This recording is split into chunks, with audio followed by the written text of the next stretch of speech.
ሰላም ሰላም ውድና የተከበራችሁ የሀገሬ ልጆች እንዴት ናችሁ? ደህና ናችሁ ሆይ? ዛሬ ይህን የመሰለ የመንዲ አሰራር ነው ይዤላችሁ የመጣሁት። የአረቦች ምግብ መንዲ ተብሎ የሚጠራው የዶሮ መንዲ አሰራርን ይዤላችሁ እመጣለሁ። በጣም በቀላሉ ነው የሚሰራው። በጣም ሲያምር። ይሄ እንደምታዩት መጨረሻው አካባቢ ነው። እንግዲህ ከመጀመሪያው ልጀምርላችሁ። እንደምታዩት ለአንድ ሰዓት ያክል በጨውና በሎሚ ዘፍዝፌዋለሁ። 2 ዶሮ ነው የዘፈዘፍኩትኝ። ዘፍዝፌዋለሁ ከውስጡ ያለው ቆሻሻ እንዲወጣልኝ ዘፍዝፌ ያስቀምጨው ነበር ማለት ነው። በረዶውን ከለቀቀ በኋላ በደንብ ካጠባችሁት በኋላ ከዛ ደግሞ ጊዜ ካላችሁ ሳትቸኩሉ ምናምን ከሆነ እንደዚህ በሎሚ ዝፍዝፍ አድርጋችሁ ለ1 ሰዓት ያክል ምናምን አቆዩት ማለት ነው። ምክንያቱም ውስጡ ያለው የዶሮ ቆሻሻ ምናምን ይጸዳላችኋን ማለት ነው ውዶችዬ። አሁን ሎሚ አርጌ በደንብ ዘፍዝፌው ስለነበረ ትንሽዬ ውሃ ለቅለቅለቅ አድርገውና ቅመሙን ምናምን አርጌ እጥደዋለሁ ወደ እሳቱ ማለት ነው። እስከ መጨረሻ ድረስ ተከታተሉኝ፣ ትወዱታላችሁ። አዳዲስ ለምትመጡ ለኢትዮጵያ ሰራተኞች አዳዲስ እንግዲህ መምጣታችን ያው ስደት አያልቅብንም እና አዳዲስ ለምንመጣ ሰዎች ይጠቅማችኋን ማለት ነው። ያው የአረብ ሀገር ምግብ ለማታውቁ ይጠቅማችኋን ማለት ነው። ቤተሰብ እንደምታዩት እዚህ ጋር ሽንኩርት፣ ይሄ የደረቀ ቅመም ነው። እዚህ ጋር ደግሞ ሽንኩርት ምናምን አለኝ። እዚህ ጋር ባዶ ብረት ድስት አለኝ። ባዶ ብረት ድስት ላይ ይሄው ዶሮውን እያደረግኩትኝ ነው። ቆዳውን አላጥኩትም። ቆዳው አልተላጠም። በደንብ ማጠብ ነው እንጂ የሚጠበቅባችሁ መንዲ ስትሰሩ ቆዳው አይላጥም ማለት ነው። እዚህ አሁን ያረኩት ነጭ ሽንኩርት፣ ቃሪያ፣ ሽንኩርት፣ እዚህ ጋር ደግሞ ቀረፋ፣ ዝንጅብል፣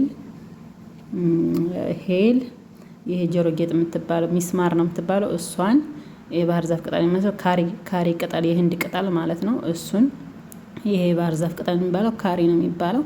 እሱን ጨምሬ ያለሁኝ። ለሽታውም ሆነ ለጣዕሙ በጣም አሪፍ ነው። ልክ ኢትዮጵያ ቀቅለን እንደሚሰራው ቅመም፣ አንዳንድ ቅመም እንደሚገባበት ልክ እንደዚህ ጋር ነው የሚሰራው ማለት ነው። እዚህ ጋር አሁን ትኩስ ውሃ አድርጌበታለሁ። ቶሎ ያበስልልኛል ማለት ነው። ቶሎ እንዲደርስልኝ ነው። ይሄ እነዚህም ቡልቡሎቹ ደግሞ እንትን ናቸው፣ ሎሚ፣ የደረቀ ሎሚ ማለት ነው። እዚህ ጋር ደግሞ ሩዝ በስሜቲ ተብሎ የሚጠራው ረጃጅሙ ሩዝ ነው እሱ። ይሄን ደግሞ አጥበውና አዘጋጃለሁ ማለት ነው ቤተሰቦቼ። እስከዛ ዶሮ ይብሰልልኝ ማለት ነው። እዚህ ጋር እንደምታዩት ሩዙን እያጠብኩኝ ነው። ሩዙ እንደዚህ ስታዩት በርከት ትንሽ ይመስላል እንጂ ለ12 ሰው የሚሆን ነው የሩዝ ማለት ነው። ለ12 ሰው ይሆናል። 12 ሰው ነው ያለን ቤት ውስጥ ማለት ነው። ከዛ ለሱ ይሆናል ማለት ነው። ሲቀቀል ብዙ ነው የሚሆነው እና እዚህ ጋር አሁን አጥቤ ካጠብኩት በኋላ ትኩስ ውሃ አደርግበትና በጣም ረጃጅም እንዲሆንልኝ ነው የሚጠቅመኝ። ሌላ ምንም አይጠቅመኝም። ሩዙን በጣም አሳምሮ ፍርፍር ያለ ሩዝ እንዲሆንልኝ የሞቀ ውሃ አረግበትና ዘፍዝፌ አስቀምጠዋለሁ ማለት ነው።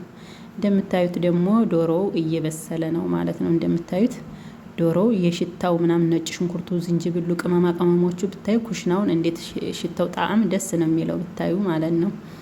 እና ሰኑድ ምናምን ቅመሞች ካረጋችሁበት ሽታው በጣም ደስ የሚል ነው። ውሃውን ደግሞ አልደፋውም፣ ሩዝ መቀቀልበት ነው የሚሆነው ማለት ነው፣ የዶሮውን ማለት ነው። አሁን ዶሮ እየበሰለልኝ ነው፣ በስሎልኛል። አሁን አውጥቼ ማጥለያ ላይ ያደረኩትኝ እንደምታዩትኝ ማጥለያ ላይ አረጌዋለሁ። እዚህ ጋር ሮብ አለኝ። ሮብ ማለት ወይም እርጎ ማለት ነው። በዚህ በዱባይ ቋንቋ ሮብ ነው የሚባለው። እዚህ ጋር እንደምታዩት ነጭ ሽንኩርት፣ ዝንጅብል፣ ማጂ፣ ቁንዶ በርበሬ፣ ቀይ በርበሬ፣ የአረቦቹ ቅመም ማለት ነው። እሱን አድርጌበት በአንድ ላይ ከእርጎ ጋር አዋሃድኩት ማለት ነው። ከዛ ለዶሮው እቀባዋለሁ ማለት ነው። እንደምታዩት ዶሮውን እቀባዋለሁኝ፣ የተቀቀለውን ዶሮ ማለት ነው። እንደዚህ ቅብት አደርገውና ከረሩን በጣም ቆንጆ ከረር ይሰጠዋል። ለጣዕሙም በጣም ቆንጆ ነው ማለት ነው። እዚህ ጋር ቀለሙን ከቀባሁት በኋላ የታረገዋለሁ መሰላችሁ ፎሮን ወይም ምንድነው የሚባለው በእንግሊዘኛ ኦብን ነው የሚባለው። እሱ ነው መሰለኝ የሚባለው። ኦብን ውስጥ አረግኩት ማለት ነው። ኦብን ካረግኩት በኋላ ይበስላን ማለት ነው። ወይም ለግማሽ ሰዓት። ያው የበሰለ ዶሮ ስለሆነ ትንሽ ደረቅ እንዲል ነው የሚያስፈልገው እንጂ ሌላ ነገር የለውም ማለት ትንሽ ነው ደረቅ ማለት የሚችለው። በስ እዚህ ጋር አስቀምጠዋለሁኝ 180 ሐራራውን ያረኩት ሙቀቱን ማለት ነው። 180 ሙቀት አረኩትኝ። እዚህ ጋር ደግሞ ሩዙን ልሰራ ነው ማለት ነው። አሁን ሩዝ ልሰራ ስለሆነ ትንሽዬ ሽንኩርትና ትንሽዬ ዘይት ነው ያረኩበትኝ። እሱን ለጣዕም ያክል ነው እንጂ ሩዙና ዶሮ በአንድ ላይ ጭስ ስለሚበዛ በየጭሱ ቡሃር ነው የሚባለው። እዚህ ጋር ቡሃር ስለሚደረግበት የዛ ጣዕም ነው የሚነግራችሁ እንጂ ይሄ ሽንኩርት ቢገባም ባይገባም ብዙም አይደለም ማለት ነው። እዚህ ጋር የምታያቸው ቅመማ ቅመሞቹንም አርግ ያለው ደረቅ ቅመሞች ማለት ነው። ቅመማ ቅመሞችን አርግ ያለሁኝ ለሩዙ ጣዕም ይሰጠዋኔ ማለት ነው። ይችን ብቻ ነው። ቲማቲምም አላረግም፣ ምንም ነገር አላረግም። ይችን ብቻ ነው ያረኩት፣ ሌላ ነገር አላረግም ማለት ነው። እንደምታዩት እዚህ ጋር ትንሽዬ የዶሮውን ውሃ አረግበታለሁ። ብዙም አላበዛም። ያኔ እዚህ ያረግበትና ከዛ ሩዙን እጨምራለሁ ማለት ነው። እንደዚህ ውሃ ትንሽ መስሎ ነው የሚታያቸው በካሜራ ላይ፣ ይገርመኛል እውነት። አሁን ሩዙን እጨምራለሁ ማለት ነው። እንደምታዩትኝ ሩዙን እጨምራለሁ ማለት ነው። ውሃው ስለፈላ ሩዙን እጨምራለሁ። አያችሁት? ያው ቪዲዮ ከሚረዝምባችሁ ብዬ አጠራ አድርጌ ነው የቀረጥኩትኝ ስቀርጽ ማለት ነው። ምክንያቱም ትዕግስት ያለው ሰው የለም አሁን ዘመን። በእውነት ነው የምላችሁ፣ ትዕግስት የሚባል የለም። በቃ ቶሎ አይቶ መጨረስ ነው የሚፈልገው ሰው።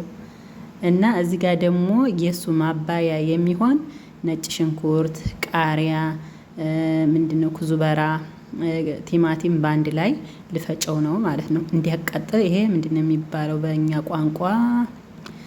ቋንቋ የሆነ ስም አለው፣ ብቻ ረሳሁት። የሚያቃጥል ምግብ ነው ማለት ነው።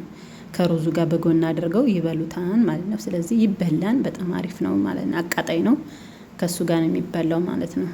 አረቦቹ የሚወዱታንኝ እሱን እያረኩኝ ነው ማለት ነው ቤተሰቦቼ። አሁን ሩዙ እየበሰለ ነው። ዶሮም እንትን ውስጥ አለ። አሁን 3 አይነት ስራ አሳዩዋችሁ ማለት ነው። 3 አይነት ስራ አሳዩዋችሁ ማለት ነው። እዚህ ጋር ሩዙን እንዴት እያበሰልኩት ነው ያለው። ተይውላችሁ ሩዙ ሲበስል ዲስቱ ሊሞላዬ ማለት ነው። ትንሽ ነው የሚመስላችሁ ከካሜራ ላይ እንጂ በጣም ትልቅ ነው ማለት ነው ዲስቱ። እንደምታዩትኝ ዶሮዬም እዚህ ጋር ችክ እያለ ነው ማለት ነው። ችክ እያለ ወዝ እያወጣ ምናምን እየበሰለ ነው ማለት ነው። እየበሰለ ነው። እዛ ተቀመጥ ትንሽ ብሰል። እዚህ ጋር እንደምታዩት ሎሚ አረኩበትኝ። ይሄ የፈጨሁት ማለት ነው። የፈጨሁት ቲማቲም እና ቃሪያ፣ ነጭ ሽንኩርቱ ምናምን ሎሚ ጭምቅ ያረግበታለሁ። ትንሽ ዘይቱን አረግበታለሁ፣ ጨው አረግበታለሁ።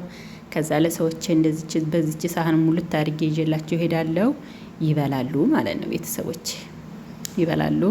ከዛ እንደምታዩት ቀነስኩላቸው ማለት ነው። አጣፍጬ ምናምን ነው የምወስድላቸው ማለት ነው። በጣም ይወደድላቸዋል። ሰርታችሁ ሞክሩ። ይሄ ነገር በሌላ ነገር ራሱ ብትበሉት እንዴት እንደሚጣፍጥ እውነት። ቃሪያ፣ ነጭ ሽንኩርት ምናምን ፍጭት አድርጋችሁ ስትበሉት በጣም ነው የሚያባላቸው። እዚህ ጋር ደግሞ የሩዝ ከረር ነው የማረግለት። ከረር፣ የሩዙን ከረር ማለት ነው የሚያሳምርላችሁ። ከፈለጋችሁ አድርጉለት። የማትፈልጉ ከሆነ ደግሞ ዝም ብላችሁ ነጩን ሩዝ ራሱ ከዶሮ ጋር መብላት ትችላላችሁ ማለት ነው። እንደምታዩት እዚህ ጋር በመስቀለኛ አስቀመጥኩ። 2 አይነት ከረር ነው ያረኩት ሩዙ ላይ። ጨው ምናምንንም መጥናችሁ መጨመር አለባችሁ። ያው ጨው ሳረግ ምናምን አላሳያችሁም። እዚህ ጋር ማድረግ አለባችሁ። እዚህ ጋር ሩዙ እንትኑ ዶሮ በሰለ። ዶሮ በሰለ እንደምታዩት ይበስለዋል። ያው መጀመሪያ በስሎ ነበር። ይሄ ለከረር ያክል ነው እዛ ውስጥ ያደረኩት ማለት ነው። አሁን እንትን ላይ አደርገዋለሁ ማለት ነው። እዚህ ጋር ሩዙ ጋር አደርገዋለሁ ማለት ነው። ከዛ ታዩኛላችሁ እስከ መጨረሻ ድረስ ቡኻር የሚባለውን አደርግበታለሁ። ከዛ ልክ እንደ ምግብ ቤት ገዝታችሁ በልታችሁ ታውቃላችሁ አይደለ? እሱ ቡኻሩ ሲደረግ በጣም እንደዛ ነው የሚለው። በጣም ቆንጆ ነው። ሰዎቹ በጣም ይወዱታንኝ፣ ይበላን ማለት ነው ቤተሰቦቼ። ይህን ይመስላንኝ። አሁን ቡኻሩን አደርግበታለሁ ማለት ነው። ታዩታላችሁ እስከ መጨረሻ ድረስ እፍና አርጌ ለግማሽ ሰዓት ያክል እዛው ተዋለው። እሳቱ ላይ ቅንስ አርጋችሁ እስከ መጨረሻ ድረስ ህዩቲኝ ማለት ነው። እስከ መጨረሻ ድረስ ተውቲኝ እንትን ስትሉ እና እዚህ ጋር እንደምታዩት ፍንጃሉ ላይ ምን አለው መሰላችሁ? ዘይት አለው። ከዘይቱ ላይ ምን አረግበታለሁ? ቀይ ማለቴ እሳት ማለት ነው። እሳት ነው ያረኩበትኝ። ከዛ የዚህ ጭስ ማለት ነው። የዚህ ጭስ ለሩዙና ለዶሮ ጣዕም ይሰጠዋል ማለት ነው። ጣዕም ይሰጠዋል። ዘይትም ምንም በአንድ ላይ ስለሆነ እንግዲህ አረቦቹን ያሳዩን፣ እኛ ምን አገባን። እኔ በሀገሬ አይቻላቅም እንደዚህ የታጠነ ሩዝ ምናምን ሲበላ ምናምን አይቻላቅም። ግን እዚህ ጋር እንደዚህ ስሩ ሲሉን ሲያሳዩን፣ ከዛ ስንቀምሰው ጣፈጠን እኛም ማለት ነው። እኛም ጣፈጠን። ከዛ በቃ በዛው ቀጠልንበት ማለት ነው እንጂ ሩዝ እንደዚህ ሲሰራ ሀገሬ አይቼም ሰምቼም አላቅም። ከሚገርማችሁ አይቼም ሰምቼም አላቅም። እና ይሄን ይመስላንኝ ማለት ነው። አሁን ይሄ ዶሮ ራሱ ልስልስ አለ በዛ በቡኻሩ ማለት ነው። ሲታጠን ዶሮ ራሱ ልስልስ አለ። ድርቅ ያለ ነበር ከፎሮን ሲወጣ፣ አሁን ልስልስ አለ እንደምታዩትኝ ማለት ነው። አሁን ሩዙ እንደምታዩት ነው። በቃ ፍትፍት ያለ ያልቦካ ምናምን ያለ ፍርፍር ያለ ሩዝ ነው የሆነልኝ ማለት አያችሁት። በቃ በተስተካክሎ እየበሰለ አሪፍ የሆነ ሩዝ ነው የሆነልኝ ማለት ነው። ስለዚህ አሁን ሳህኑ ላይ ላድርገውና ይዤላቸው ልሄድ ነው። በትልቁ ትሪ ነው ይዤላቸው የሚሄደው። እስከ መጨረሻ ድረስ ህዩት ማለት ነው። እዚህ ጋር አንድ ትሪ አለ፣ ትልቁ ትሪ ማለት ነው። በአንድ ላይ ቁጭ ብለው በአንድ ላይ ነው የሚበሉት ሰዎቼ። በአንድ ላይ ስብስብ ብለው ስለሆነ የሚበሉትኝ እዚህ ጋር ትልቁ ትሪ ላይ ላድርግላቸውና ከዛ ይዤ ልሄድ ማለት ነው። ቤተሰቦቼ እየተመቻችሁ ላይኳን ገጨት ማድረጋችሁ እንዳትረሱ። ላይኳን ገጨት ታርጉ፣ አበረታቱኝ። ለወደፊቱ ጥሩ ጥሩ ነገሮችን ሰርቼ ይዤላችሁ እመጣለሁ ከወደዳችሁት ማለት ነው። ይሄን ይመስላል ነበረ። ይሄን ይመስል ነበር የዶሮ መንዲ አሰራር ማለት ነው። ይሄን ይመስላልኝ። አሁን 2 ዶሮ 4 ነበር የሚሆነው። አንዱን ዶሮ ለጓደኞቼ አስቀርላችኋለሁ። ይሄን 3ቱን ደግሞ ይዤላችሁ እሄዳለሁ። እንግዲህ የበላ ይበላን፣ ያልበላ ደግሞ ሌላ ነገር ካዘዙኝ ሌላ ነገር እሰራለሁ ማለት ነው። አሁን ይሄንን ይዤላችሁ ልሂድና ይብሉ ማለት ነው። ይሄን ይመስል ነበረ ጓደኞቼ ሩዙ ማለት ነው። ይሄን ይመስላል የኔ ውዶች። ላይክ እና ሼር ማድረጋችሁን እንዳትረሱ። ስለነበረን ቆይታ ከልብ ነው የማመሰግነው። ኮሜንት